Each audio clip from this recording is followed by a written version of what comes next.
본 영상은 찰스 스펄전 목사님의 깊이 있는 설교 전문을 바탕으로 제작되었습니다.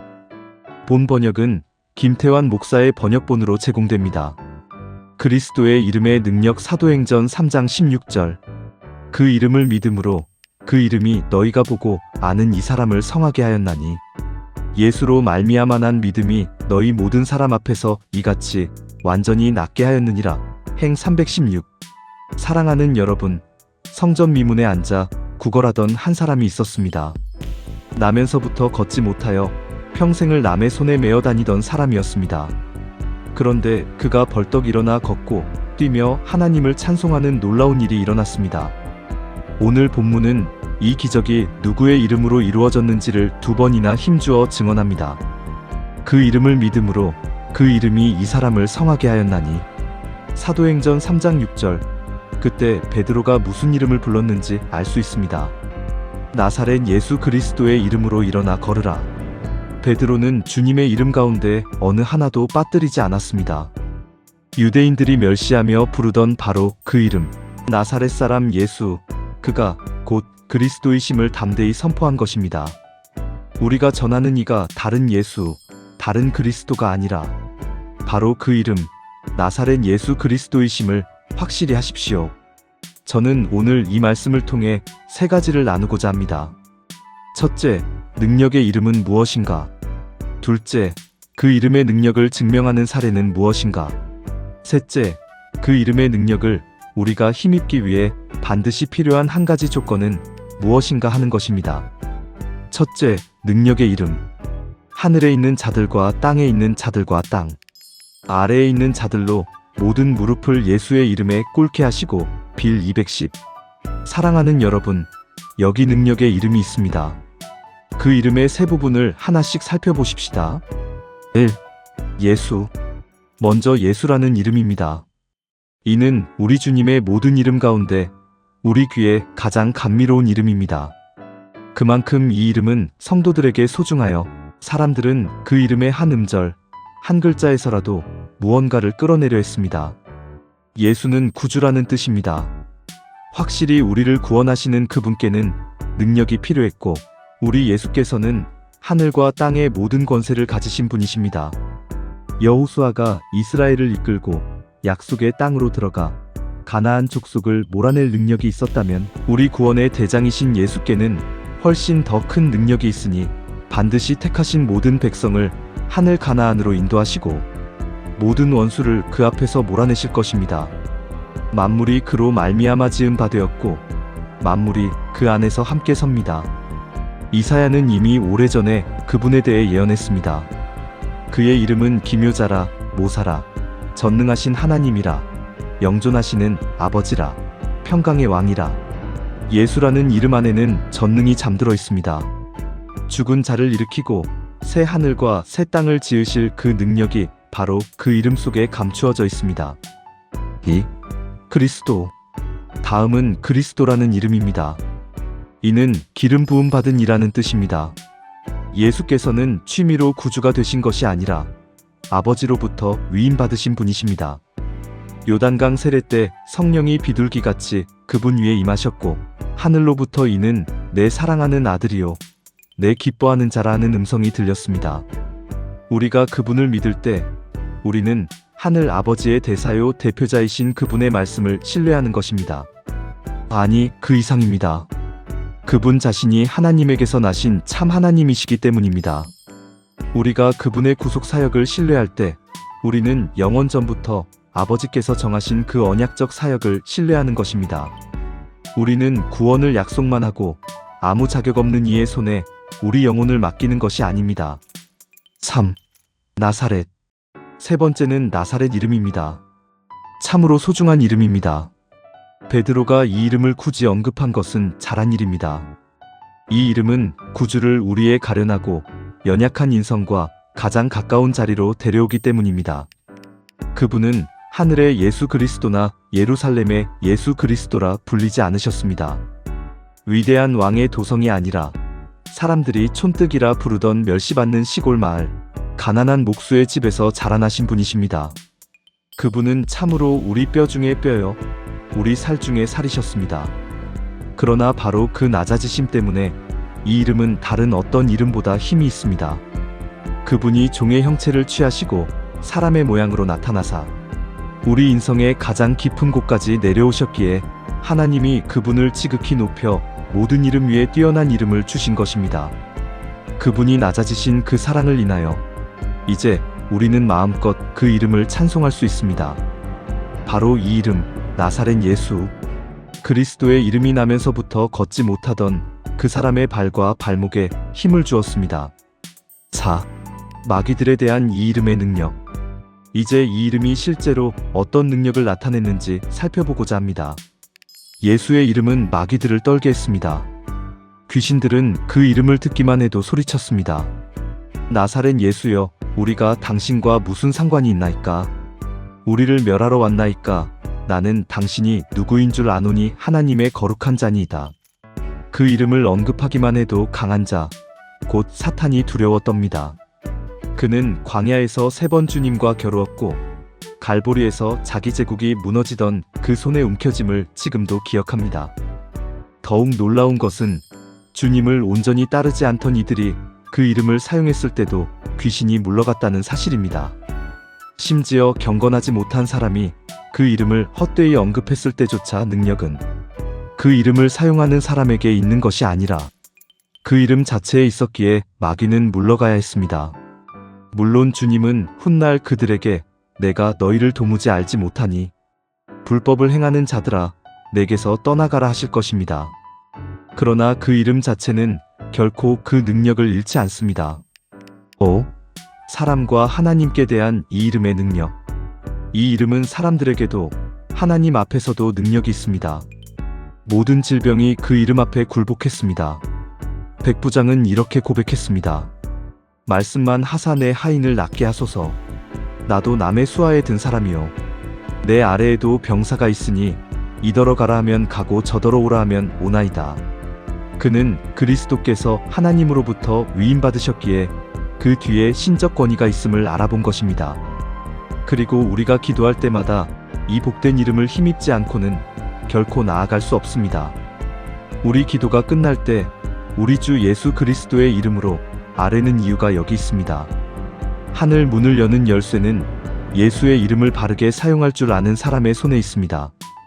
여러분의 가장 깊은 슬픔 속에서 이 이름은 물에 빠진 자를 붙드는 구명대와 같습니다. 여러분의 기도에 아무 근거도 없어 보이고 하늘이 녹과 같이 닫힌 듯 느껴질 때 오직 예수의 이름만 붙드십시오. 그리하면 여러분의 기도가 만군의 여호와의 귀에 들어가고 무한한 복이 여러분에게 쏟아질 것입니다. 예수의 이름은 하늘과 땅과 땅 아래 깊은 곳에서 능한 능력입니다. 만왕의 왕의 이름이 선포된 곳에서 누가 감히 그것을 대적하겠습니까? 둘째, 그 이름의 능력을 증명하는 사례. 나사렛 예수 그리스도의 이름으로 일어나 걸으라. 행 36. 이제 그 이름의 능력을 실제로 증명하는 사건을 살펴보십시다. 나면서부터 걷지 못한 사람이 어떤 약도 어떤 수술도 없이 오직 베드로의 한마디 말로 즉시 온전히 회복되었습니다. 이 사람은 평생 한 번도 걸어본 적이 없었습니다. 여러분도 아시듯이 자녀들에게는 걷는 법을 가르쳐야 합니다. 걷는 데는 기술이 필요하기 때문입니다. 만일 다리가 갑자기 튼튼해진다 해도 한 번도 사용해 본 적 없는 다리로는 처음에 몹시 서투르게 움직일 수밖에 없습니다. 그러나 이 사람은 그 모든 배움의 과정을 순식간에 뛰어넘었습니다. 갑자기 걷고 뛰며 하나님께 영광을 돌렸기 때문입니다. 혹자는 그가 거짓으로 저는 척하던 거지였을 것이라 의심할 수 있습니다. 그러나 그는 날마다 성전 미문에 매어 놓였던 사람이었습니다. 자신을 메고 다니는 사람에게 삭슬 치르면서까지 국어를 계속할 거짓거리는 없습니다. 그는 참으로 나면서부터 걷지 못하던 사람이었습니다. 그는 그 슬픈 처지 속에서 구걸하며 살았습니다. 구걸이라는 것은 사람의 영혼조차 절게 만드는 법입니다.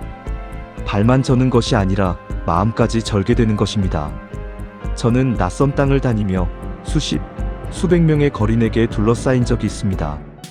그들의 얼굴을 들여다보면 무엇도 그들을 그 처지에서 일으킬 수 없을 것처럼 보였습니다.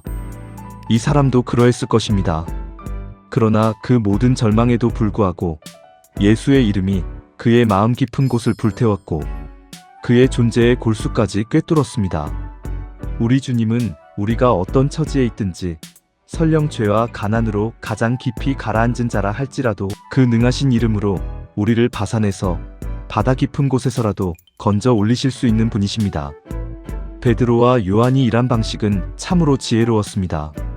그 사람은 걸을 수는 없어도 볼 수는 있었기에 그들은 먼저 우리를 보라고 말하여 그의 주의를 집중시켰습니다. 그리고 권위 있는 어조로 명령했습니다. 나사렛 예수 그리스도의 이름으로 일어나 걸으라. 단지 무엇을 하라고 알려준 것이 아니라 권위로 명령한 것입니다. 명령을 준 후 베드로는 그의 손을 잡아 일으켜 세웠습니다. 그러자 그 발과 발목에 즉시 힘이 들어왔고 그는 벌떡 일어나 서고 걷고 뛰었습니다. 그리고 그 모든 순간마다 하나님을 찬송하였습니다.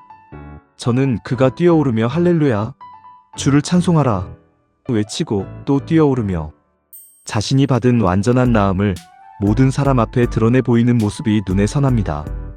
그리스도의 이름이 무엇을 행하실 수 있는지 이보다 더 훌륭한 표본은 없습니다.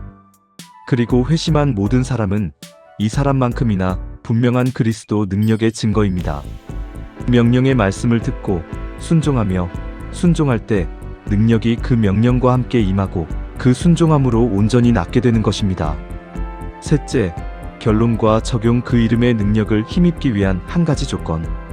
주 예수를 믿으라. 그리하면 너와 내 집이 구원을 받으리라. 행 1631. 사랑하는 여러분, 한 가지 필요한 조건을 나누고자 합니다. 본문을 다시 보십시오. 그리스도의 이름과 믿음이 함께, 그것도 2번이나 나옵니다. 그 이름을 믿음으로 그 이름이 이 사람을 성하게 하였나니 예수로 말미암아 난 믿음이 완전히 낫게 하였느니라. 그 기적을 이룬 것은 그리스도의 이름이었으나 그것은 그 이름을 믿는 믿음을 통하여 이루어졌습니다. 마치 주님께서 죄 많은 여인에게 내 믿음이 너를 구원하였다라고 말씀하신 것과 같습니다. 그를 구원하신 이는 분명 그리스도이시지만 주님은 그것을 그녀의 믿음이라 부르셨습니다. 믿음은 결코 그리스도께 돌아갈 영광을 가로채지 않습니다. 오히려 믿음은 언제나 그리스도께 면류관을 씌우며 그리스도는 다시 그 믿음에 상 주십니다. 이제 우리가 적용할 것이 있습니다. 1. 그리스도의 이름으로 나아가십시오. 우리가 사람들에게 복음을 전할 때 우리 자신의 이름이 아니라 반드시 그리스도의 이름으로 나아가야 합니다. 우리 자신의 이름으로 간다면 사람들은 얼마든지 죄책감 없이 우리를 배척할 수 있습니다. 그러나 그리스도의 이름으로 간다면 우리는 그분의 말씀을 힘입어 담대하고 단정적으로 말할 수 있습니다.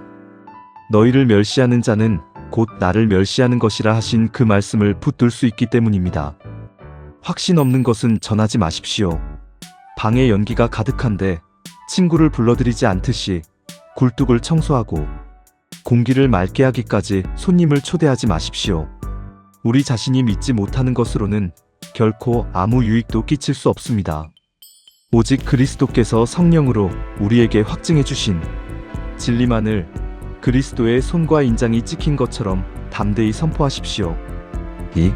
사람들에게 믿으라 명하십시오. 우리는 사람들에게 그저 애원하듯 부디 그리스도를 믿어주십시오라고 부탁할 것이 아니라 하나님의 권위로 명령해야 합니다. 그리스도를 믿으라. 복음은 명령의 성격을 지닙니다.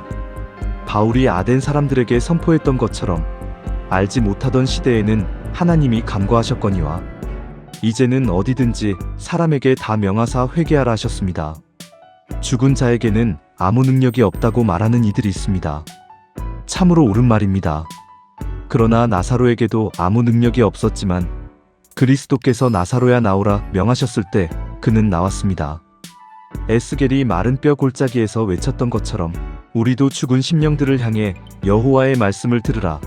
마른 뼈들아 살아나라 외쳐야 합니다. 우리가 그렇게 담대히 외칠 때 힘없는 영혼이 힘을 받는 것은 바로 우리의 믿음을 통해서입니다. 3. 손을 내밀어 도우십시오. 명령을 준 후에도 우리는 여전히 믿음으로 그들을 붙들어 일으켜야 합니다. 예배가 끝난 후 돌아가려는 영혼들을 그냥 보내지 마십시오. 저는 매 예배 후에 결신자들을 살피며 통로와 문간에서 기다리는 이들이 있다는 것을 압니다.